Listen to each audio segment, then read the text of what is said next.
Hello friends, welcome to GK mind game. ಪ್ರಶ್ನೆಗಳ ಸಂಪೂರ್ಣ ಮಾಹಿತಿಗಾಗಿ ವಿಡಿಯೋನ ಎಲ್ಲೂ ಸ್ಕಿಪ್ ಮಾಡದೆ ಕಂಪ್ಲೀಟ್ ಆಗಿ ನೋಡಿ. ಇವತ್ತಿನ ಪ್ರಶ್ನೆಗಳಲ್ಲಿ ಮೊದಲನೇ ಪ್ರಶ್ನೆ, ಹಾಲಿಗಿಂತ ಹೆಚ್ಚು ಕ್ಯಾಲ್ಸಿಯಂ ಅನ್ನು ಹೊಂದಿರುವುದು ಯಾವುದು? ಆಪ್ಷನ್ಸ್: ಎ ಕಿತ್ತಳೆ, ಬಿ ಕಿವಿ ಹಣ್ಣು, ಸಿ ಅಂಜೂರ, ಡಿ ಮೇಲಿನ ಎಲ್ಲವೂ.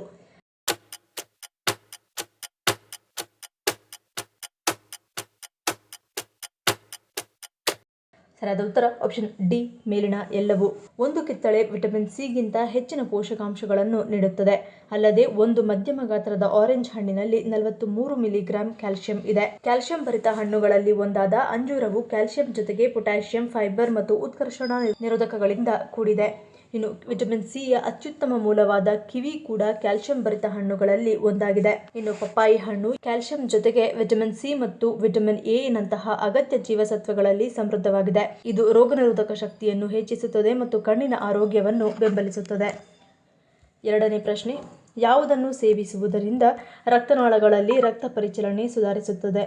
ಆಪ್ಷನ್ಸ್: ಎ ಎಳನೀರು, ಬಿ ಜೀರಿಗೆ ನೀರು, ಸಿ ಬಿಸಿ ನೀರು, ಡಿ ಮಜ್ಜಿಗೆ.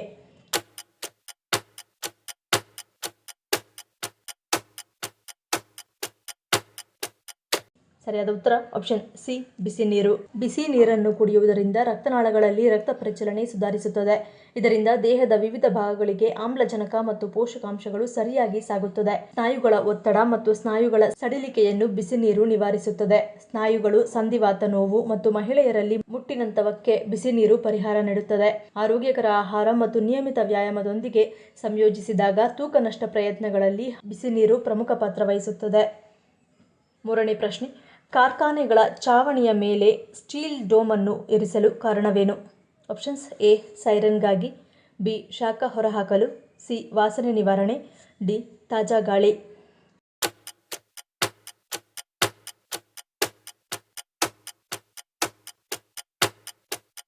ಸರಿಯಾದ ಉತ್ತರ ಆಪ್ಷನ್ ಸಿ ಮತ್ತು ಡಿ. ಕಾರ್ಖಾನೆಗಳಲ್ಲಿ ಕೆಲಸ ಮಾಡುವ ಕಾರ್ಮಿಕರಿಗೆ ಆರೋಗ್ಯಕರ ವಾತಾವರಣ ಬೇಕು. ಈ ಉದ್ದೇಶಕ್ಕಾಗಿ ಟರ್ಬೋ ವೆಂಟಿಲೇಟರ್ಗಳನ್ನು ಬಳಸಲಾಗುತ್ತದೆ.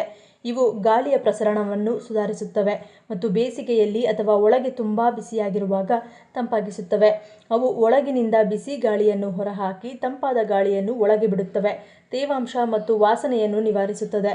ಅವು ಗಾಳಿಯ ಹರಿವಿನ ಮೂಲಕ ನಿಮ್ಮನ್ನು ನೈಸರ್ಗಿಕವಾಗಿ ತಂಪಾಗಿರಿಸುತ್ತವೆ.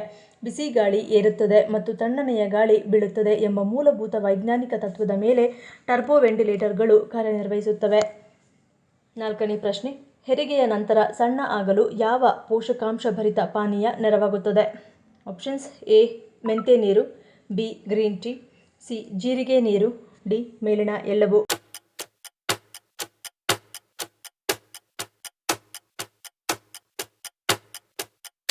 ಸರಿಯಾದ ಉತ್ತರ ಆಪ್ಷನ್ ಡಿ ಮೇಲಿನ ಎಲ್ಲವೂ. ಹೆರಿಗೆಯ ನಂತರ ತೂಕ ನಷ್ಟವನ್ನು ವೇಗಗೊಳಿಸಲು ಉತ್ತಮ ಪಾನೀಯವೆಂದರೆ ಮೆಂತ್ಯ ನೀರು. ಅಲ್ಲದೆ ಈ ಪಾನೀಯವು ಹಾಲುಣಿಸುವ ತಾಯಂದಿರಲ್ಲಿ ಹಾಲುಣಿಸುವಿಕೆಯನ್ನು ಉತ್ತೇಜಿಸುತ್ತದೆ. ಜೀರಿಗೆ ಜೀರ್ಣಕ್ರಿಯೆಗೆ ಸಹಾಯ ಮಾಡುವುದರ ಜೊತೆಗೆ ಉಬ್ಬುವಿಕೆಯನ್ನು ಕಡಿಮೆ ಮಾಡುತ್ತದೆ. ಇದು ನಿಮ್ಮ ಕೊಬ್ಬಿನ ಚಯಾಪಚಯ ಕ್ರಿಯೆಯನ್ನು ಸುಧಾರಿಸುತ್ತದೆ. ಇನ್ನು ಹೆರಿಗೆಯ ನಂತರ ತೂಕ ನಷ್ಟದ ವಿಷಯಕ್ಕೆ ಬಂದರೆ ಶುಂಠಿ ಮತ್ತು ಅರಿಶಿಣ ಎರಡೂ ಬಹಳ ಭರವಸೆ ನೀಡುತ್ತದೆ. ಶುಂಠಿಯು ಥರ್ಮೋಜೆನೆಸಿಸ್ ಅನ್ನು ಉತ್ತೇಜಿಸುತ್ತದೆ. ಇದು ಕ್ಯಾಲೋರಿ ಸುಡುವಿಕೆಯನ್ನು ಹೆಚ್ಚಿಸುತ್ತದೆ. ಐದನೇ ಪ್ರಶ್ನೆ, ಇಡೀ ವಿಶ್ವದಲ್ಲಿಯೇ ಅತ್ಯಂತ ಪರಿಶುದ್ಧ ಗಾಳಿಯನ್ನು ಹೊಂದಿರುವ ದೇಶ ಯಾವುದು? Options: A Bharat, B Thailand, C Australia, D Singapore.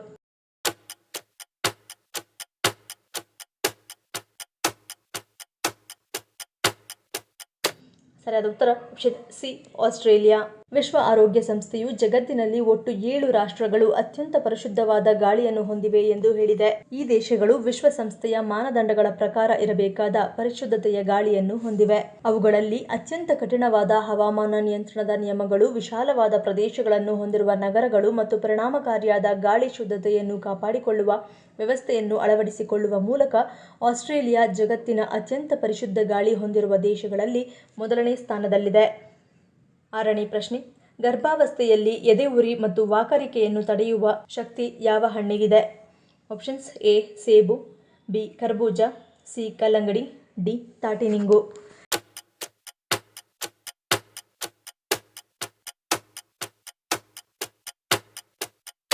ಸರಿಯಾದ ಉತ್ತರ ಆಪ್ಷನ್ ಸಿ ಕಲ್ಲಂಗಡಿ. ಎದೆಯುರಿ ಅನೇಕ ನಿರೀಕ್ಷಿತ ತಾಯಂದಿರು ಅನುಭವಿಸುವ ಒಂದು ವಿಷಯ. ವಿಶೇಷವಾಗಿ ಗರ್ಭಾವಸ್ಥೆಯಲ್ಲಿ. ಅದೃಷ್ಟವಶಾತ್ ಕಲ್ಲಂಗಡಿಯಲ್ಲಿ ಹೆಚ್ಚಿನ ನೀರಿನ ಅಂಶವು ಎದೆಯುರಿಗೆ ಕಾರಣವಾಗುವ ಆಮ್ಲೀಯತೆಯನ್ನು ಶಮನಗೊಳಿಸಲು ಸಹಾಯ ಮಾಡುತ್ತದೆ.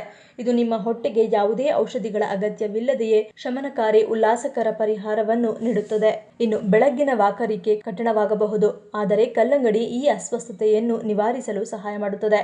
ಇದರ ಸೌಮ್ಯವಾದ ಸಿಹಿ ಮತ್ತು ಜಲಸಂಚಯನ ಗುಣಗಳು ಇದನ್ನು ಮೃದುವಾದ ಉಲ್ಲಾಸಕರ ತಿಂಡಿಯನ್ನಾಗಿ ಮಾಡುತ್ತದೆ. ತಂಪಾದ ರುಚಿಯು ನಿಮ್ಮ ಹೊಟ್ಟೆಯನ್ನು ಅಸಮಾಧಾನಗೊಳಿಸದೆ ವಾಕರಿಕೆಯನ್ನು ಶಾಂತಗೊಳಿಸಲು ಸಹಾಯ ಮಾಡುತ್ತದೆ. 7ನೇ ಪ್ರಶ್ನೆ, ಬೇರೆಯವರ ಮನೆಯಿಂದ ಖಾಲಿ ಪಾತ್ರೆಗಳನ್ನು ತರುವುದರ ಸಂಕೇತವೇನು? ಆಪ್ಷನ್ಸ್: ಎ ಅಪಘಾತ, ಬಿ ಆಯಸ್ಸು ಕುಂಠಿತ, ಸಿ ದುರದೃಷ್ಟ, ಡಿ ಅಶುಭ.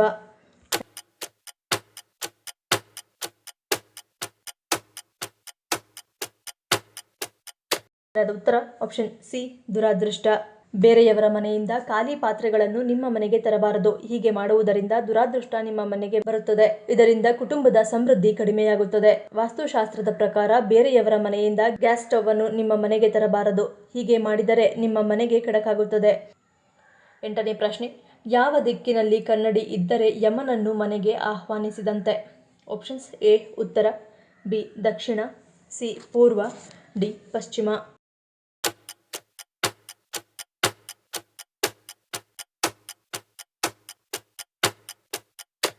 ಸರಿಯಾದ ಉತ್ತರ ಆಪ್ಷನ್ ಬಿ ದಕ್ಷಿಣ. ಪ್ರತಿಯೊಬ್ಬರ ಮನೆಯಲ್ಲೂ ಕನ್ನಡಿ ಇರುತ್ತದೆ. ಕನ್ನಡಿ ಇಲ್ಲದೆ ಮನೆಯೇ ಇಲ್ಲ ಅಂತಾನೆ ಹೇಳಬಹುದು. ಆದರೆ ಮನೆಯಲ್ಲಿ ಕನ್ನಡಿ ಇಡಲು ಕೆಲವು ವಾಸ್ತು ನಿಯಮಗಳಿವೆ. ಆದರೆ ಹಲವರಿಗೆ ಈ ನಿಯಮಗಳ ಬಗ್ಗೆ ಅರಿವಿಲ್ಲದೆ ಅವರು ತಪ್ಪು ಮಾಡುತ್ತಾರೆ. ಕನ್ನಡಿ ಇಡಲು ಸೂಕ್ತ ದಿಕ್ಕು ತಿಳಿಯದೆ ವಾಸ್ತು ನಿಯಮಕ್ಕೆ ವಿರುದ್ಧ ದಿಕ್ಕಿನಲ್ಲಿ ಇರಿಸಿ ಸಾಕಷ್ಟು ನಷ್ಟಗಳನ್ನು ಎದುರಿಸುತ್ತಾರೆ. ಮನೆಯಲ್ಲಿರುವ ಕನ್ನಡಿ ಎಂದಿಗೂ ದಕ್ಷಿಣಕ್ಕೆ ಮುಖ ಮಾಡಿ ಇಡಬಾರದು.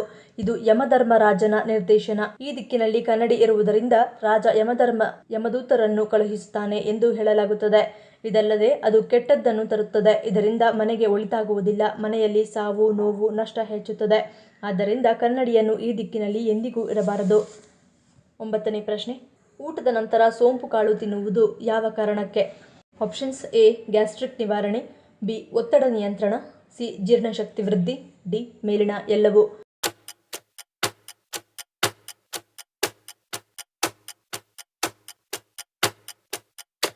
ಸರಿಯಾದ ಉತ್ತರ ಆಪ್ಷನ್ ಡಿ ಮೇಲಿನ ಎಲ್ಲವೂ. ಸೋಂಪು ಬೀಜಗಳನ್ನು ಜಗಿಯುವುದರಿಂದ ಹೊಟ್ಟೆಯ ಅಸಿಡಿಟಿ ಮತ್ತು ಇತರ ಅಸ್ವಸ್ಥತೆಗಳನ್ನು ನಿವಾರಿಸಬಹುದು.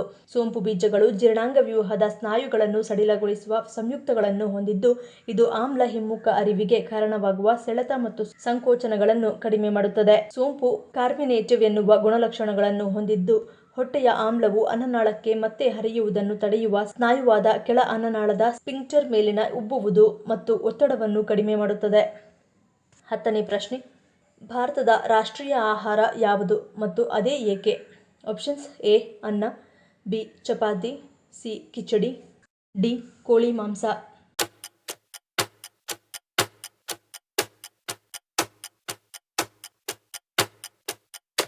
ಸರಿಯಾದ ಉತ್ತರ ಆಪ್ಷನ್ ಸಿ ಕಿಚಡಿ. ಕಿಚಡಿಯಲ್ಲಿ ಪ್ರೋಟೀನ್ ಮತ್ತು ಕಾರ್ಬೋಹೈಡ್ರೇಟ್ ಅಂಶ ಹೇರಳವಾಗಿ ಸಿಗುತ್ತದೆ. ಅದರಲ್ಲೂ ಭಾರತದಲ್ಲಿರುವ ಮಕ್ಕಳು ಅತ್ಯಂತ ಆರೋಗ್ಯಕರವಾದ ತಿನ್ನಲು ಶುರು ಮಾಡುವ ಆಹಾರ ಕೂಡ ಇದೇ ಕಿಚಡಿಯಾಗಿದೆ. ಕಿಚಡಿಯನ್ನು ಮಾಡುವ ವಿಧಾನ ಹಾಗೂ ಸಿದ್ಧಗೊಳಿಸುವ ಸಮಯ ಎರಡೂ ಕಡಿಮೆ ಶ್ರಮವನ್ನೊಳಗೊಂಡಿದೆ. ಇದನ್ನು ಸರಳವಾಗಿ ಹೆಚ್ಚು ಮಸಾಲೆ ಬಳಕೆ ಇಲ್ಲದೆ ಸಿದ್ಧಗೊಳಿಸಬಹುದು. ಇನ್ನು ಇದರ ಸಾಂಸ್ಕೃತಿಕ ಪರಂಪರೆಯನ್ನು ನೋಡುವುದಾದರೆ ಈ ಒಂದು ಕಿಚಡಿ ಒಂದೇ ಪ್ರದೇಶಕ್ಕೆ ಸೀಮಿತವಾಗದೆ ಭಾರತದ ಎಲ್ಲ ಕಡೆಯಲ್ಲೂ ಸಿದ್ಧಗೊಳ್ಳುವುದರಿಂದ ಒಂದು ರೀತಿಯಲ್ಲಿ ಇದು ಇಡೀ ಭಾರತದ ಐಕ್ಯತೆಯ ಗುರುತಾಗಿದ್ದು, ಈ ಕಾರಣದಿಂದ ಇದನ್ನು ರಾಷ್ಟ್ರೀಯ ಭೋಜನ ಎಂದು ಘೋಷಿಸಲಾಗಿದೆ. ಇನ್ನು ಭಾರತದ ಮಹಾಕಾವ್ಯವಾಗಿರುವ ಮಹಾಭಾರತದಲ್ಲಿಯೂ ಕೂಡ ಕಿಚಡಿಯ ಉಲ್ಲೇಖವಿದೆ. 16ನೇ ಶತಮಾನದಲ್ಲಿ ಕಿಚಡಿ ಭಾರತದ ಗ್ರಾಮೀಣ ಜನರ ಹಾಗೂ ಪಟ್ಟಣದಲ್ಲಿರುವ ಕಾರ್ಮಿಕರ ನೆಚ್ಚಿನ ಆಹಾರವಾಗಿತ್ತು ಎಂದು ಕೂಡ ಹೇಳಲಾಗುತ್ತದೆ. ಇನ್ನು ಮೊಘಲರ ಆಳ್ವಿಕೆಯಲ್ಲಿ ಕಿಚಡಿಯ ಪ್ರಾಮುಖ್ಯತೆ ಇನ್ನೂ ಹೆಚ್ಚಿತ್ತು. ಇವೆಲ್ಲ ಕಾರಣಗಳನ್ನು ಗಣನೆಗೆ ತೆಗೆದುಕೊಂಡು ಕಿಚಡಿಯನ್ನು ಭಾರತದ ರಾಷ್ಟ್ರೀಯ ಆಹಾರ ಎಂದು ಕರೆಯಲಾಗುತ್ತದೆ. ಈ ಪ್ರಶ್ನೆಗಳಲ್ಲಿ ನೀವು ಎಷ್ಟು ಪ್ರಶ್ನೆಗಳಿಗೆ ಸರಿ ಉತ್ತರವನ್ನು ಕೊಟ್ಟರೆ ಅನ್ನೋದನ್ನು ಕಮೆಂಟ್ ಮಾಡಿ ತಿಳಿಸಿ. ಈ ವಿಡಿಯೋ ನಿಮ್ಗೆ ಇಷ್ಟ ಆಗಿದ್ರೆ ಮರಿದೇ ಲೈಕ್ ಮಾಡಿ, ಶೇರ್ ಮಾಡಿ, ಸಬ್ಸ್ಕ್ರೈಬ್ ಮಾಡಿ. ನನ್ನ ಚಾನಲ್ನ ಇನ್ನೂ ಸಬ್ಸ್ಕ್ರೈಬ್ ಮಾಡಿದೆ ಹಾಗೆ ವಿಡಿಯೋಸ್ ನೋಡ್ತಿದ್ರೆ ಪ್ಲೀಸ್ ಸಬ್ಸ್ಕ್ರೈಬ್ ಮಾಡಿ, ಸಪೋರ್ಟ್ ಮಾಡಿ. ಮತ್ತೊಂದು ಇಂಟ್ರೆಸ್ಟಿಂಗ್ ವಿಡಿಯೋನಿಗೆ ಸಿಗ್ತೀನಿ. Until love you all, take care.